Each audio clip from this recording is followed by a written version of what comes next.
and welcome. You're watching NewsX with me, Devika Chopra. Viewers, the results for Delhi are now out. The results have stabilized.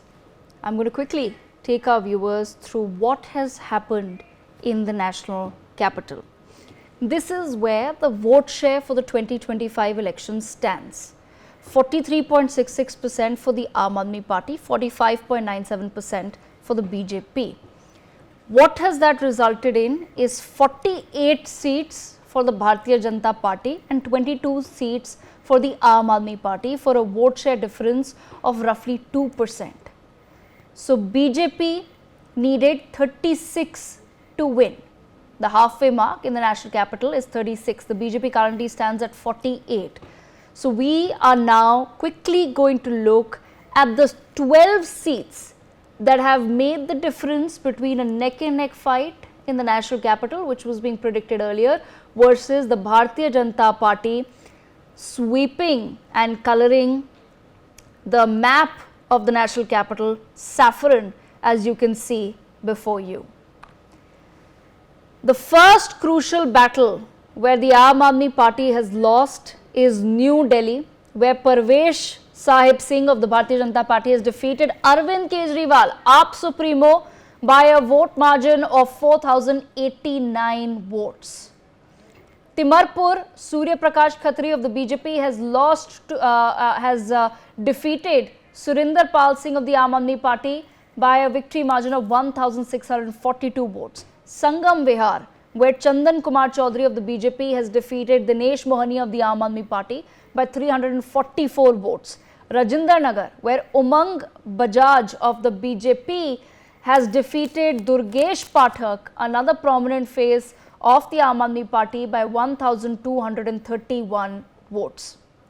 Trilokpuri, where Ravi Kant of the BJP has defeated Anjana Parcha of the Aam Aadmi Party by a mere 392 votes. Similarly, in Jangpura, Tarvinder Singh Marwa of the BJP has defeated Manish Sisodia of the Aam Aadmi Party by a mere 675 votes.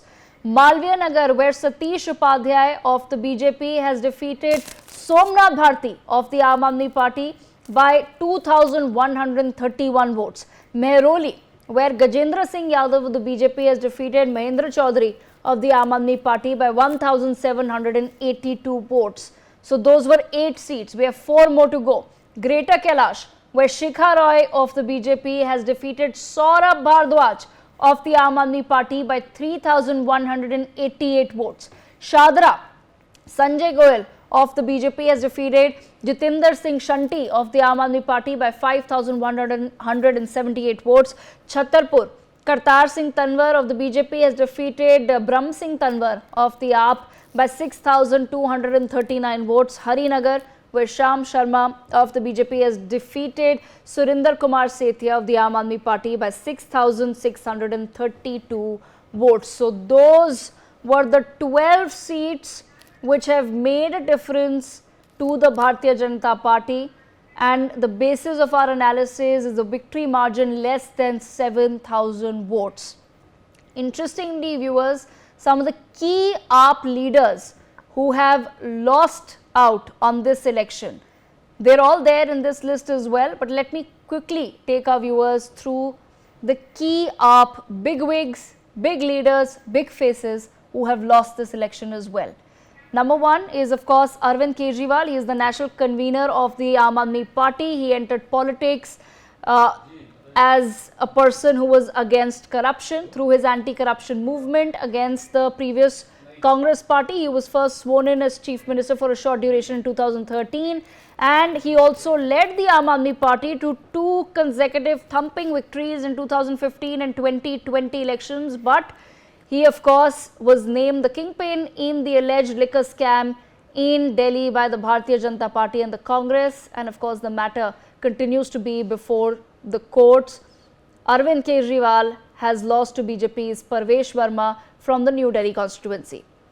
The next big Aam Aadmi Party leader to lose his seat is Manish Sisodia. He is Delhi's former deputy chief minister. He was number 2 in the Aam Aadmi Party. He has lost to BJP's Tarvinder Singh Marwa in Jangpura. He's been a 3-time MLA from East Delhi's Pratapgarh, but he switched to Jangpura for this election, Manish Sisodia also, remember, was arrested and then released in the alleged liquor scam.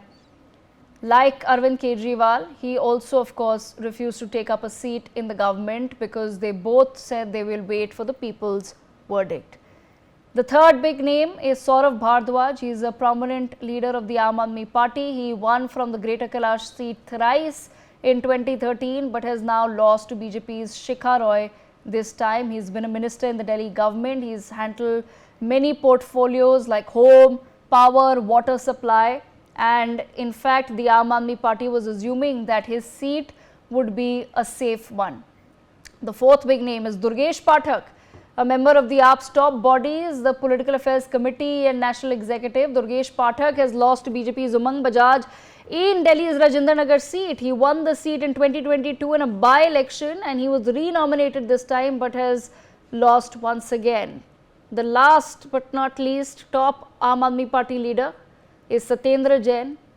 He was former Delhi minister. He has lost his seat in Shakur Basti, which he represented twice in a row. He was, remember, a cabinet minister as well in Arvind Kejriwal's government, but he was arrested in 2022 once again in the alleged corruption case. He has lost to BJP's Karnail Singh. So those were, of course, some of the big losses that the Aam Aadmi Party has suffered as far as these elections are concerned. But what does the result truly mean? I take that conversation forward. I have with me Mukesh Tyagi of the BJP. We are with us Dr. Pooja Tripathi of the Congress as well, Advocate Manasvi Thapar with me, and Dr. Saurabh Malviya, political analyst, Dr. S.K. Datta, political analyst, Nikhil Jain, political analyst with me on the broadcast. Let me begin this conversation with Mukesh Tyagi. Mukesh Tyagi, firstly, of course, many congratulations to the Bharatiya Janata Party for its victory in the national capital. What really is going to be now the priority agenda list for the BJP? Thank you very much, and congratulations to the Delhi voters who have given such a landslide mandate to Bharatiya Janata Party, much contrary to the pattern and the practice, where the assembly was already against BJP, but this time exception has happened after 27 years. I think it's one of the most historical and inspirational victory in terms of politics, because the people of Delhi have frequently demonstrated that they want to vote for the developmental model. And despite all kinds of allurements by Kejriwal, they have refused him, they have rejected him, and they have shown him his place. He's lost the election.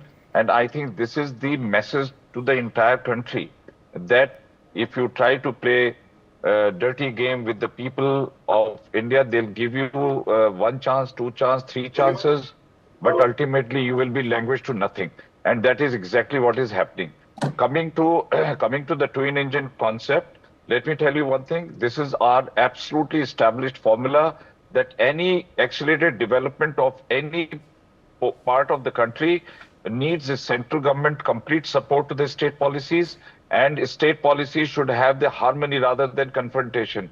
So Kejriwal was spending more time in blaming the central government just to defend himself against his malfunctioning, against his failures and lapses. But now this excuse, as a matter of fact, on BJP, I'm also saying this excuse will not stay with the BJP new government. If they really will not take the full support of the central government and the harmony doesn't work, Delhi needs an accelerated development. Delhi needs roads. Delhi needs landfill point. Look at the landfill point. Vultures are hovering around. It's such a obscene and ghastly sight. You can't stand it. Look at Yamuna. I think there are plenty of umpteen number of challenges which new BJP government has to face, and they have to go in a very exponential speed to establish that Delhi is becoming an international city. And only then I think the kudos will come, because right now it is too early to say, because challenges are huge. They will be inheriting the revenue deficit government. First time in 31 years after 1993, Delhi government has shown losses. So where they have squandered the money, they have squandered the taxpayers' money, they have done every possible corruption. So we need to have a clean government, we need to have a transparent government, accountable government, and their target should be fixed on a periodical basis.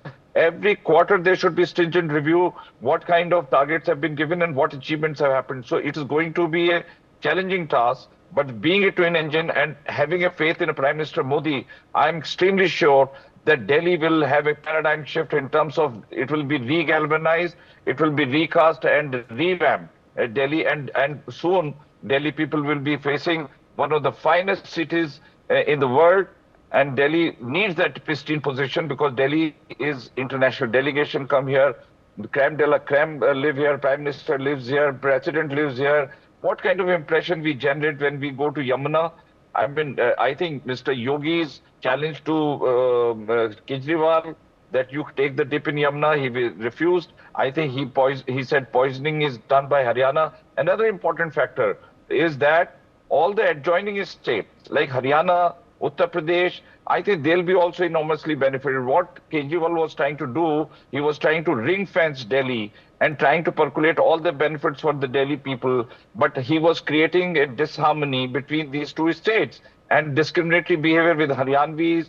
Lots of restrictions have come. Pollution is one of the major challenges from my point of view. Look at the AQI.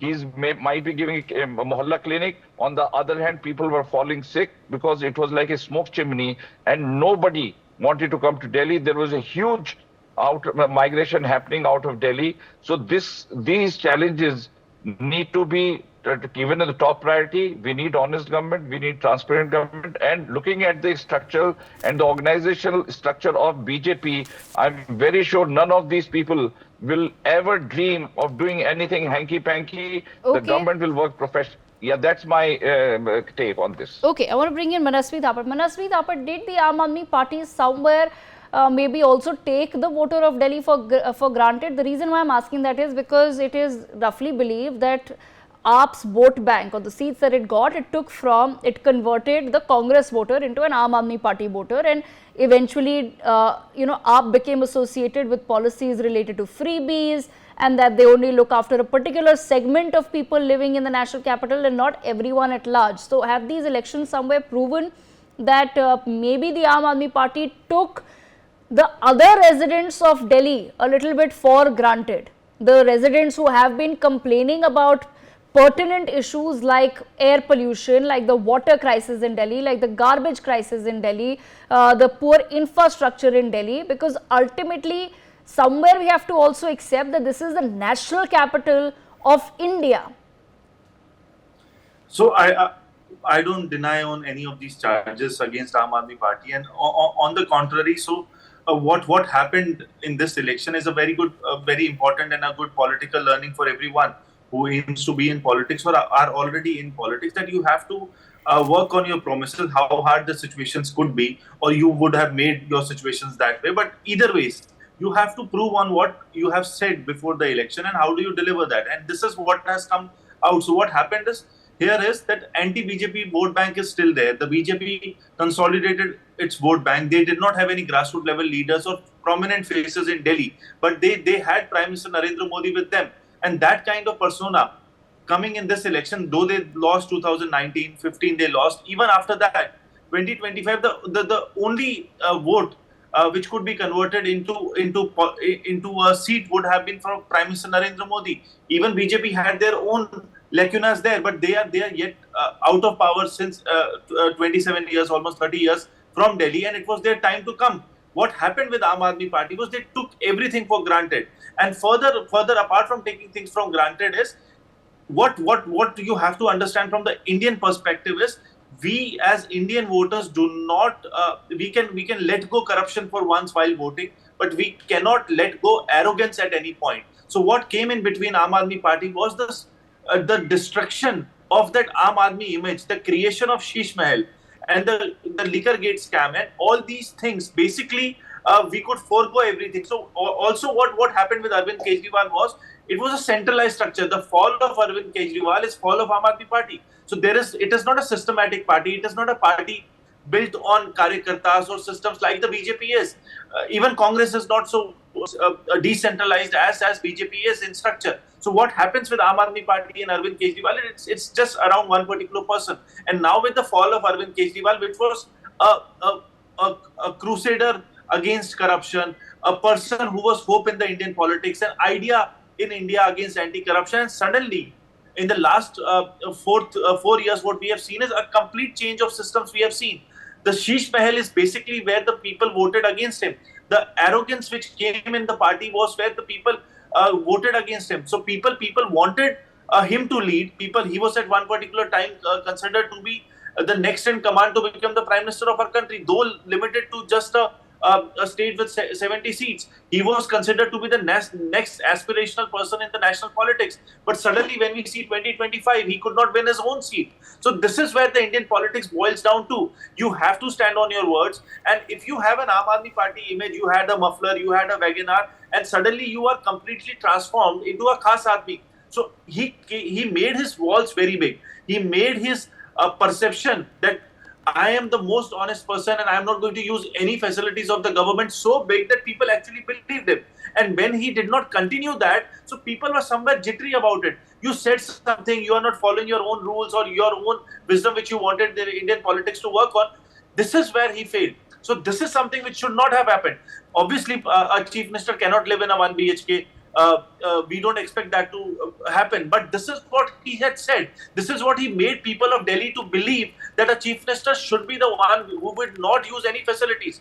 And now coming down, while we are thinking that Aam Aadmi Party had been in power since last 10 years, what the Delhiites believe is that Sheila Dikshit ji was the best chief minister in Delhi. And not only in Delhi, she was the best chief minister across that particular time in the entire country, and she could have delivered so many things in Delhi, and that is because she was there. And I remember in 2013-12 the kind of persona image was created against Sheila Dikshit ji, that she's the most corrupt chief minister of Delhi. She's the one who's behind Nirbhaya Hatya Kand and everything. So that entire narrative was created against her, and everyone was feeling that Sheila Dikshit is the biggest villain of Delhi elections. But today, when we stand, everyone is talking about that previous governments were much better, and now the failing aspect of Aam Aadmi Party has been a biggest learning lesson for all the political parties, and this will also be a resurgence for Congress, which is almost around 4% or something, because the anti-BJP vote has to consolidate. People who do not want BJP, people who does not want to have the BJP ideology, they don't want that to be rubbed on them. This will be a resurgence of from the vote bank will shift to Congress, which was the original vote bank. And from there, if Congress can consolidate, if Congress can create new leaders, it can be a resurgence for them nationally. Right now, they're very low. 5 years down the line, 10 years down the line, this could be a resurgence for them, but they have to come back. Even they have to leave their AC rooms and that their arrogance, wherein their leaders don't even know till 12 that the results were out or something like that happened. So this arrogance have to come out. So when you are in politics, in public life, you cannot. Yes, Manasvi, interesting point there is on the Congress party. I want to take that up with Dr. Pooja Tripathi of the Congress, who's joined us. Dr. Tripathi, you heard what Manasvi Thapar had to say. How does the Congress party really then explain the defeat in the national capital yet again? The fact that not a single seat has been won by the Congress party. Devika, the defeat is disappointing, and I'll not mince any words. We were expecting a better show. We put on a dedicated campaign, and we weren't expecting any none of the seats that's been shown in the tally. But I want to start with congratulating Bharatiya Janata Party for a very decisive victory after 27 years, and special congratulations to Parvesh Sahib Singh Verma for being a giant slayer in politics. What we have to see today as a Delhi mandate, what reflects is, it's you lose some elections, you win some elections. The politics is a matter of ebb and tide. But what has Delhi mandate gone on to prove? Delhi mandate is a mandate against the credibility of Arvind Kejriwal. Against, you lose credibility, and to gain back that in politics is a very different ball game altogether. Arvind Kejriwal turned out to be a man of deceit, deception, and over-exaggerated claims from corruption. WagonR, बड़ी बड़ी T-shirts पहनना, Reynolds पहन लेना, अपने बच्चों की कसम खाना, to moving on to Sheesh Mahal, massive corruption and liquor scam everywhere. Every rule book was turned off in liquor scam. 31 licenses were given. We see Yamuna, and after giving promises, after 2 terms of Yamuna mein dubki lagaunga, Arvind Kejriwal goes on to make some insane allegations on the neighboring government. The health infrastructure is collapsing. The education is collapsing. What has Arvind Kejriwal ji snatched away from the people, from the politics of India, is the trust of people in the people-led movement. He came from the people-led movement. He just went on to, from a people-led movement, from people's anger from against UPA, he went on to occupy the throne of Delhi, and he didn't deliver on any one front. And the whole mandate speaks of it's not. Bharatiya Janata Party should be congratulated because they ran a dedicated campaign. But then this mandate is only and only against Arvind Kejriwal, and the the cherry on the top is him losing somebody, a chief convener of a party centered around Arvind Kejriwal. When Atishi ji took over the chair from Arvind Kejriwal, she left one chair for him. Mahatma Gandhi vanished from his background. Everything, the Granthis, the cash support to Granthis, everything Arvind Kejriwal was bringing in hyper nationalism, not standing for the Delhi riots victim. Arvind Kejriwal was thinking that he has become this one above all in politics, and that's also one biggest lesson in Delhi politics, and that lesson this holds for Congress too. That your arrogance never stands the test of the day. Humility and hard work will what take you forward, and I assure you, we'll do hard work. Our vote percentage has improved. It's just a marginal percentage increase of 2%. I don't take huge credit for that, but I'm sure from here on we'll go ahead, because we don't get that arrogance of everybody's discussing Sheila Dikshit ji's government, Sheila Dikshit leadership. We could not convert it into votes. We could not convert it into voting percentage. Delhi still remembers the 15 glorious years. I was there in the Delhi campaigns. 15 glorious years of Sheila Dikshit's government. The way she turned around Delhi from to the greenest capital, the layover highways, metros, everything, CNG, everything. Sheila ji delivered, and that's what people are looking forward, and Congress will work on it. Congress needs to work a lot. There's so many loopholes, organizational loopholes, leadership crisis, everything is there in the local unit, and we will work hard for it. But this mandate is surely, again, this is a referendum against Arvind Kejriwal and his arrogance.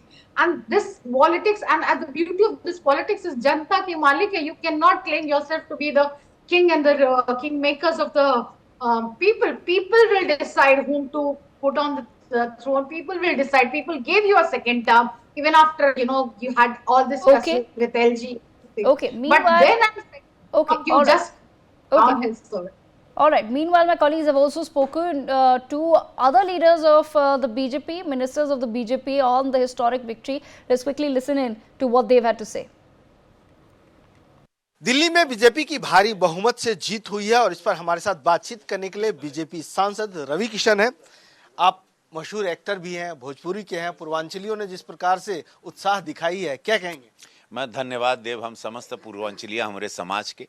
ये धन्यवाद माई बहन काका बाबा बच्चा हो हमार बात सुनला, बात मनला कि मोदी जी के गारंटी है कि वो सत्य गारंटी बा, बाकी सभी झुट्टा लोगन के हटा देला। ये हमनी के बच्चा लोगन के शराबी बना देले रहना, भ्रष्ट एगो राजधानी के नर्क बनौले रहना, उन लोगन के हटा देला, केजरीवाल के हरा देला। हर हर महादेव। सबको धन्यवाद देना चाहता हूँ दिल से। पूरी दिल्ली को धन्यवाद देता हूँ कि आप लोग आज़ाद हुए, मुक्त हुए गंदी राजनीतिक लोगों से, गंदी राजनीति से, और अब आप लोग एक स्वच्छ जिंदगी जिएंगे, ये मैं विश्वास करता हूँ। क्योंकि मैं गोरखपुर को भी देख रहा हूँ, जहाँ का मैं सांसद हूँ। तो आप डबल इंजन की सरकार में अब आप लोग राजधानी में कैसे रहते हैं और राजधानी को कैसे रहना चाहिए, एक कैपिटल ऑफ इंडिया कैसे होगा, अब वो मोदी जी बताएंगे।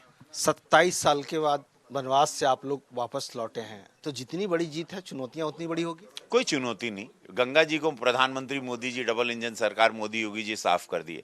ये तो 4 करोड़ की आबादी, 25 करोड़ उत्तर प्रदेश जब उत्तम प्रदेश बन गया, तो ये कौन सी, ये तो बहुत छोटी बात है। प्रधानमंत्री मोदी जी ने गुजरात भी मॉडल पेश किया था, भूलिए मत, ये वही प्रधानमंत्री मोदी जी। उन पर कभी किसी को शक नहीं करना चाहिए। वो निस्वार्थ संत हैं और वो ऐतिहासिक काम करेंगे, और वही दावा, वही रिजल्ट आज आप देख रहे हैं। तकरार और तलवार दोनों साथ साथ तो यह कह तकरार छिड़ल बा तकरार चली। हम यह कहले केजरीवाल जी, भरपूर जवानी में तलवार चली, महफिल का मजा हम तरीका सेलेब कहें यहाँ मर्जी, अब महादेव के चली। अब बम बम हुई, महाकुंभ का आशीर्वाद बांटे कुल सनातनियन के, जितने सनातनी विचारधारा, सब लोगों को मैं बहुत साधु। साथ में पूर्वांचल के बहुत बड़े चेहरे मनोज तिवारी जी हैं। सर, अप्रत्याशित जीत की तरफ बढ़ रहे हैं, क्या प्लान है आगे का, क्या सोचा था, इतनी बड़ी जीत मिलेगी? नहीं, हमें विश्वास था मोदी की गारंटी पर। मोदी की गारंटी पे ये देश विश्वास करता है, और जो आशीर्वाद दिया है दिल्ली की जनता ने, वो मोदी जी की गारंटी के प्रति विश्वास है। और मुझे पूरा ये अब हमें 100% यकीन हो चुका है कि मोदी जी जो कह रहे हैं देश की जनता उसको पत्थर की लकीर मान करके उनका साथ दे रही है। और मोदी जी वही कह रहे हैं जो करने का रोड मैप नरेंद्र मोदी जी के पास है, बीजेपी के पास है। दिल्ली की ये जो विजय दिख रही है, जहां 48 सीटों पे बीजेपी आगे है, ये बहुत बड़ी जीत है। और मैं देख रहा हूँ एग्जिट पोल कितना सटीक बैठा है इस बार, ये कमाल की बात है। दो बातें होती है, एक तो ये कि भाजपा का जो लोगों के प्रति प्रेम था या जो इनकम्बेंसी थी उसके खिलाफ में इतना बड़ा वोट पड़ा है, आप लोग क्या मानते हैं उस चीज़? देखो, एक तो आम आदमी पार्टी के प्रति भी गुस्सा था और दूसरा बीजेपी अन्य राज्यों में जो कर रही है उसके प्रति विश्वास था।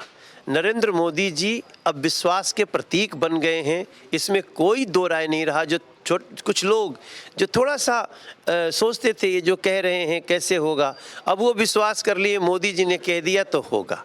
और मैं दिल्ली की जनता का हृदय से धन्यवाद।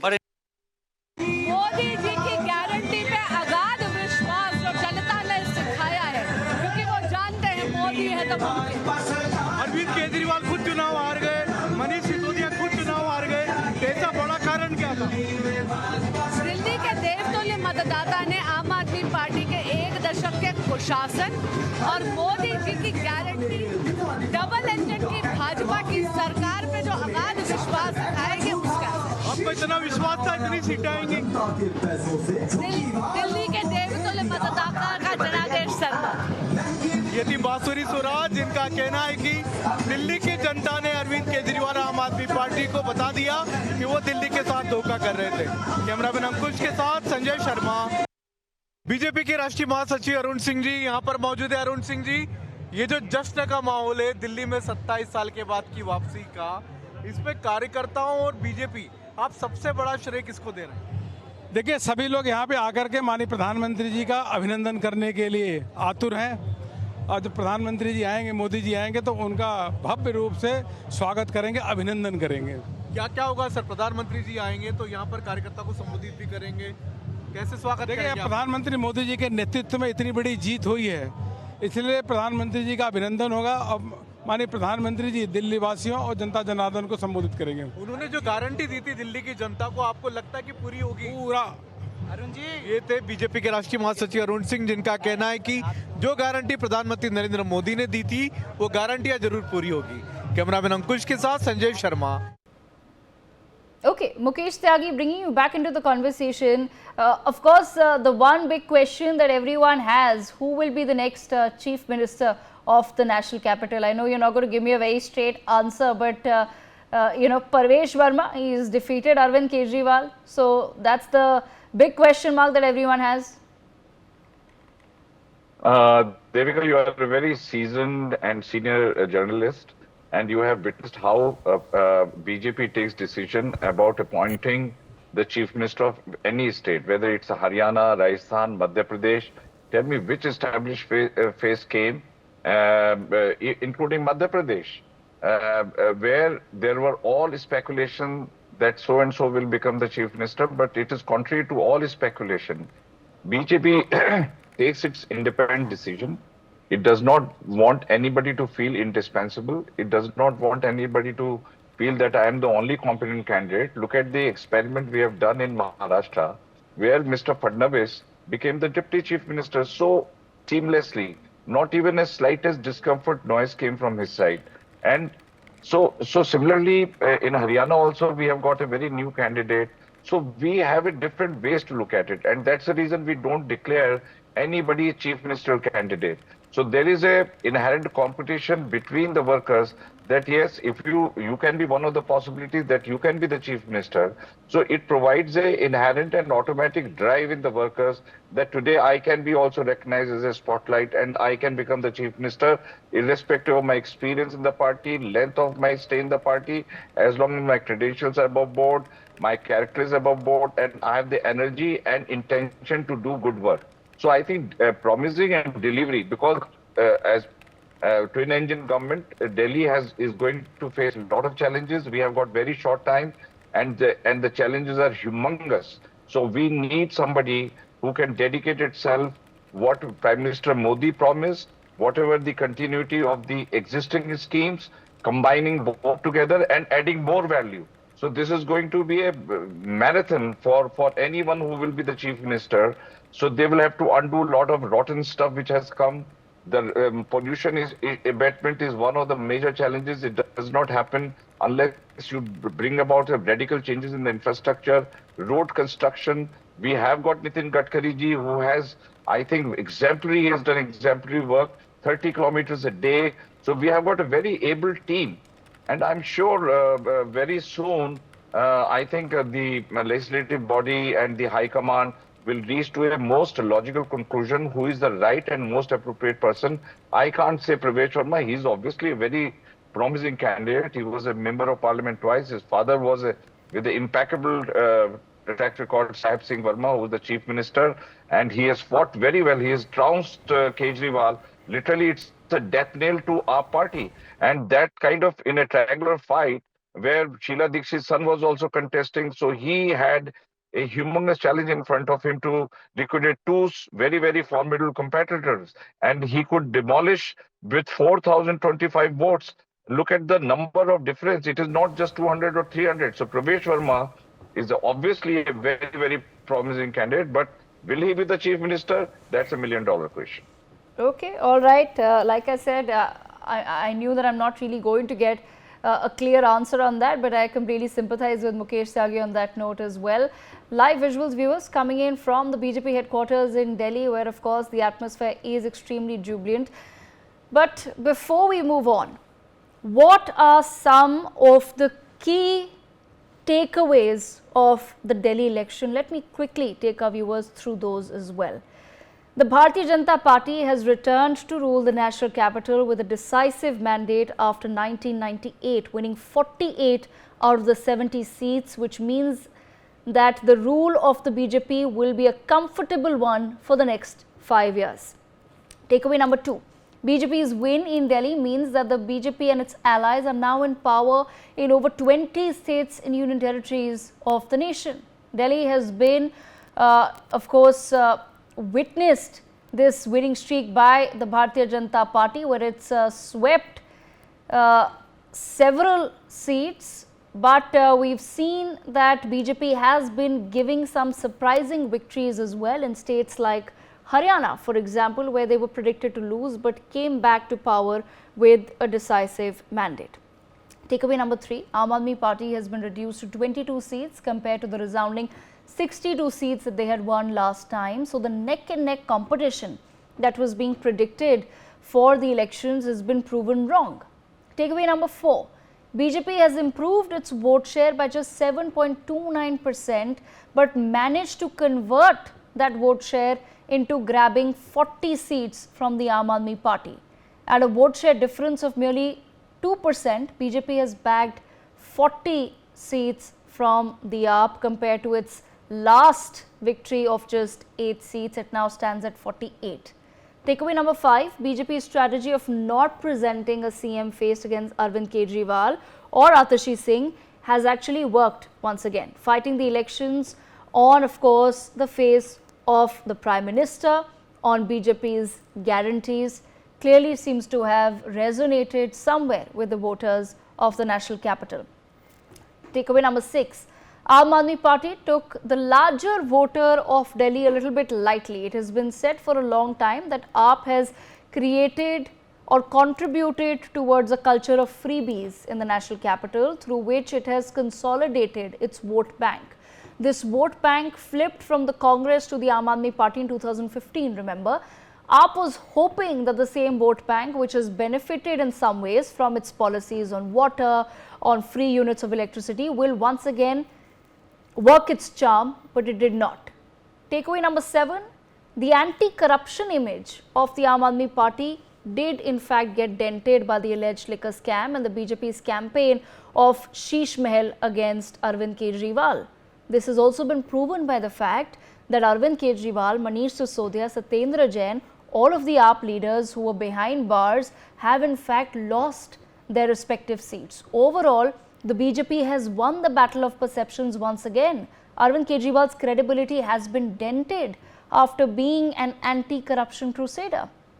Takeaway number 8. There are genuine problems in the national capital which haven't been addressed in the past 5 years, and the situation has in fact worsened. The fact that the Aam Aadmi Party couldn't manage the pollution crisis in Delhi despite being in power in Punjab has somewhere shown the voter that AAP is failing to deliver on its promises despite having the power to do so. Somewhere, the regular resident of Delhi who cares about issues of pollution, garbage, water, infrastructure was left entirely disappointed by the growing daily hassles in the national capital. Takeaway number 9. The Congress party continues to be at 0 seats in the national capital. While the Congress has improved its vote share by 2%, it hasn't translated that to even a single seat. The Congress took its campaign extremely lightly and could not build upon the charges that it had leveled against the AAP. Remember, Congress was the initial whistleblower against the alleged liquor scam in the national capital of the Aam Aadmi Party, but the Congress had to quieten down because they needed to fight the national elections with AAP.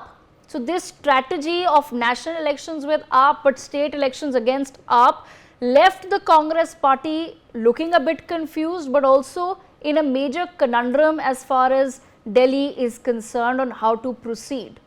Last but not least, but perhaps the biggest takeaway is this, viewers. We have witnessed a roughly quiet election in the national capital overall.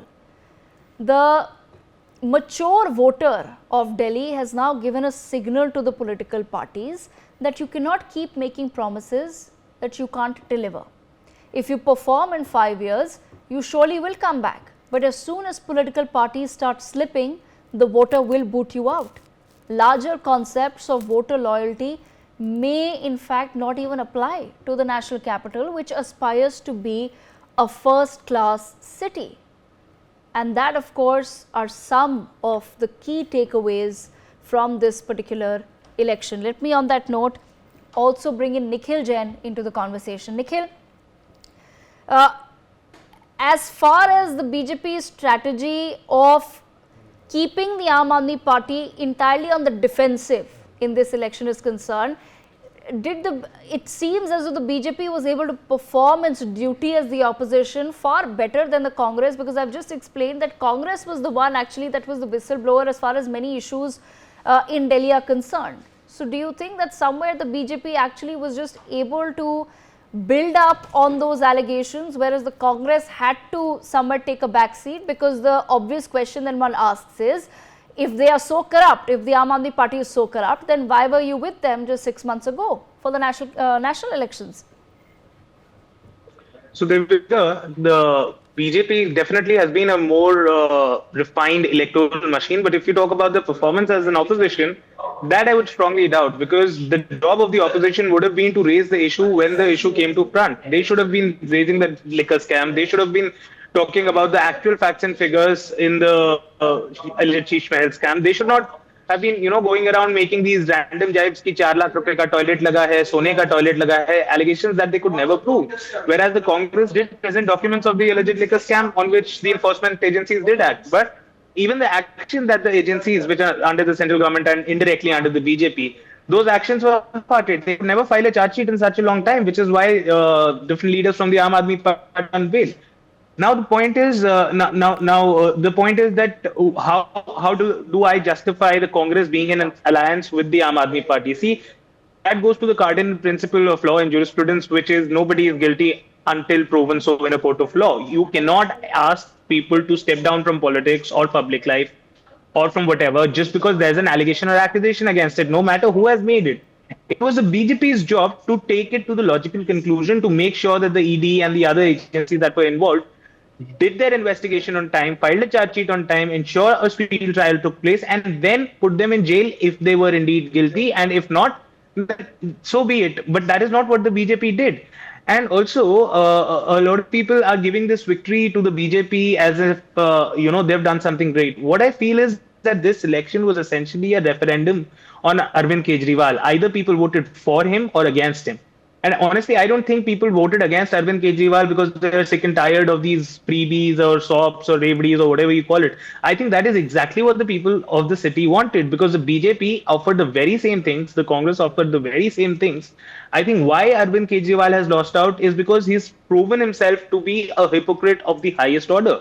Somebody who went around saying, I will not take a Sarkari car, roams around with a cavalcade of God knows how many cars with a Lexus and this and that. Somebody who said, I'll not take a Sarkari Bangla, now lives in a palatial house. Now, again, he's not the only politician who lives in a fancy house like that. Even Prime Minister Modi lives in a fancy house like that. But the point is, Kejriwal came pretending to be some sort of a saint, but he's proven just to be another politician. And that is what has probably irked the voters of Delhi the most. So far as policy decisions are concerned, what Kejriwal offered and what BJP offered, there isn't much difference in that. So I think it is basically Kejriwal, being proven as a hypocrite in front of the people of Delhi, which is why they voted against him, and the BJP is the one that has managed to win on it. Now, why could the Congress not do it? For the simple reason they did not have the sort of organization, the sort of funds, resources that the BJP in Delhi did. Okay. All right. Manasvi Thapar, your thoughts on the same as well.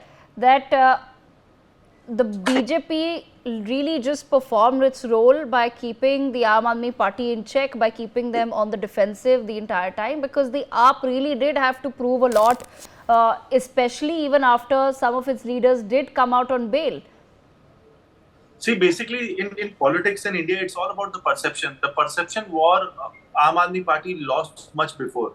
And there is no doubt about it. And BJP is very good at it. BJP does two kinds of marketing. One is on what they do, that's a wide marketing which they promote Prime Minister Narendra Modi, the persona of him, larger than life as a personality, and then what BJP does in developmental things, and also Sanatan Dharam at various junctures. So this is where the BJP is strong at, and they promote that.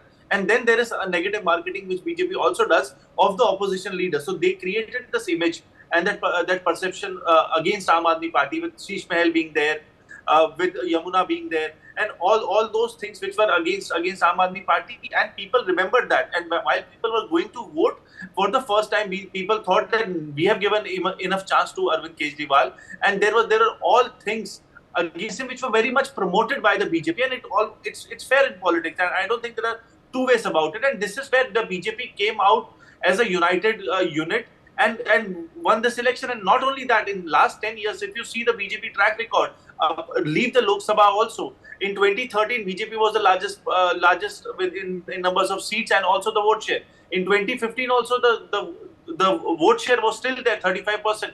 In 2020, they had around 38%, and now they have increased around 4 to 5%. So BJP vote share was stagnant, was consolidated, while Congress vote share was consistently shifting from Congress to Aam Aadmi Party. So the anti-BJP vote bank in 2025 was by 1%, 2% was diverted to Congress, but the swinging vote share came to BJP, and that is where BJP had an edge. And BJP also have a strong Karyakarta base. BJP also has systems. BJP have page pramukhs. BJP does not have a Delhi leadership, but BJP has Prime Minister Narendra Modi, and that is what we have seen in Haryana, Maharashtra, or before that Madhya Pradesh, Rajasthan. People voted for Prime Minister Narendra Modi, and whoever the chief minister may be, but the consolidation, the unification of voters in the face of Prime Minister Narendra Modi is very strong in India as of now, and there are no two ways about it. And this is where the BJP is having that edge.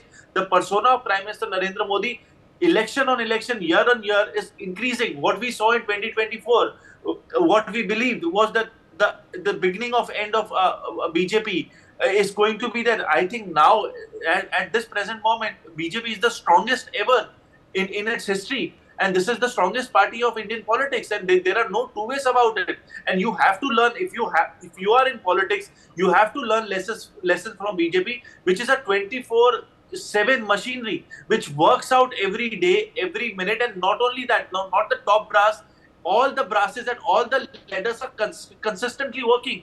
They work with single agenda, without that idea, which Mukesh ji said in the beginning, without that idea who the chief minister is going to be. They've worked very hard, and that is where the BJP has an edge over any political party in this country as of now. And the closest political party which is there against BJP is Congress, which does not stand strong when it comes to a state election. It is at the third number.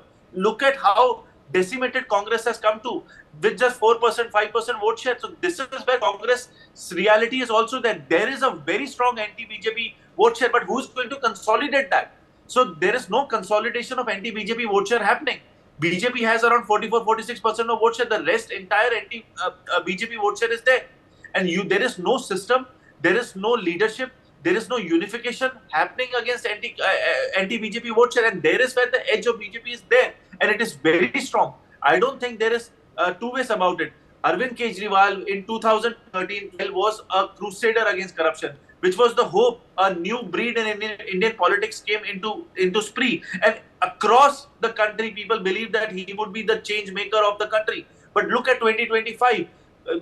People are right now, the biggest trending thing is not Arvind Kejriwal losing. The biggest trending thing is that hope of India, that anti-corruption crusader has lost. And people have lost that trust in that activism of politics now. People will not believe in the next couple of decades. People will not believe in any Andolankari coming into politics, taking into mainstream. That kind of support is not going to happen.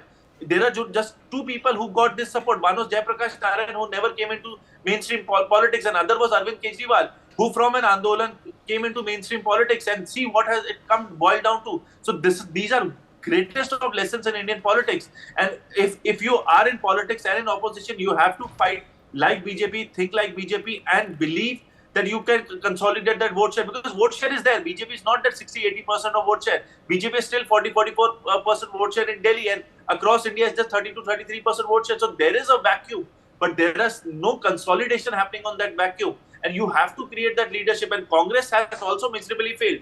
And when I said in my first brief was that Congress arrogance had to come out of that arrogance. They were the people who basically had blew this Liquorgate scam. But what did they do? Did they build that up? So Congress is just waiting that something would happen and the votes will come to them. No, the system has completely changed. The new voters in 2025, there is a complete new batch of voters who may not gel with your ideology. You have to get on down, understand the pulse of people, and then make policies. And that is not happening from Congress. And what we see is right now also the only option for anyone to confront BJP is Congress. But Congress does not want to stand up. And that is where the lacking of the Congress ideology is. So BJP is not responsible to make the opposition strong. It is the responsibility of the opposition on its own to come out and be strong. Okay. Manasvi, we've also spoken to Parvesh Verma. Let's quickly listen into what he's had to say. प्रधानमंत्री मोदी जी का काम। Sir, आपके road map में क्या रहेंगे सबसे पहले चीजें दिल्ली के लिए? सर, दिल्ली के लिए सबसे पहले दो बड़े कौन से काम करेंगे? हजारों काम करने हैं, दो क्यों करेंगे? और सर, मुख्यमंत्री का नाम आपके लिए आ रहा है, क्या ऐसा होने वाला है? कैसे दिव्या? इस वक्त जी सर, एक मिनट हो तो इस वक्त हमारे साथ ये थे हमारे साथ परवेश वर्मा जी, जिन्होंने हमसे खास बातचीत की। कैमरा पर्सन कुणाल के साथ मैं news. I believe my colleague Sambhav is also standing by at the BJP headquarters. Live visuals on your screens, viewers, of the top BJP leadership, which is making its way to the headquarters. On your screens, visuals of JP Nadda there as well. Sambhav, take our viewers through what really is the mahal at the BJP headquarters. Well, the celebrations are at its full swing here at the BJP headquarters. Dhol, Gulal and everything is there, and top leadership of the Bharatiya Janata Party, including the Home Minister Amit Shah, Union Finance Minister Nirmala Sitharaman, and other political leaders, including Union Railway Minister Ashwini Vaishnav, are here. And I'll request my video journalist to pan the camera and show you the wide-angle shot of the real-time visuals, the live visuals. Prime Minister Narendra Modi is to reach any time from now here at the BJP headquarters.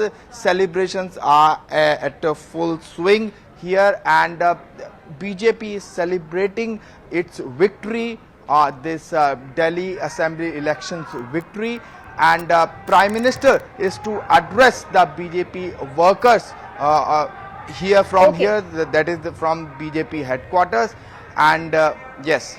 Okay, Sambhav, thank you for joining us. Let me go back to Mukesh Tyagi. Mukesh Tyagi, one last question from you. I want to understand from your perspective. The BJP now in power in the central government, the BJP now in power in the state. But the flip side is that the Aam Aadmi Party has come to power as far as the MCD is concerned. So, are we expecting the frictions that we've seen over the past 10 years to continue in the national capital, or will the BJP actually be able to work as and when required with both the AAP and the Congress?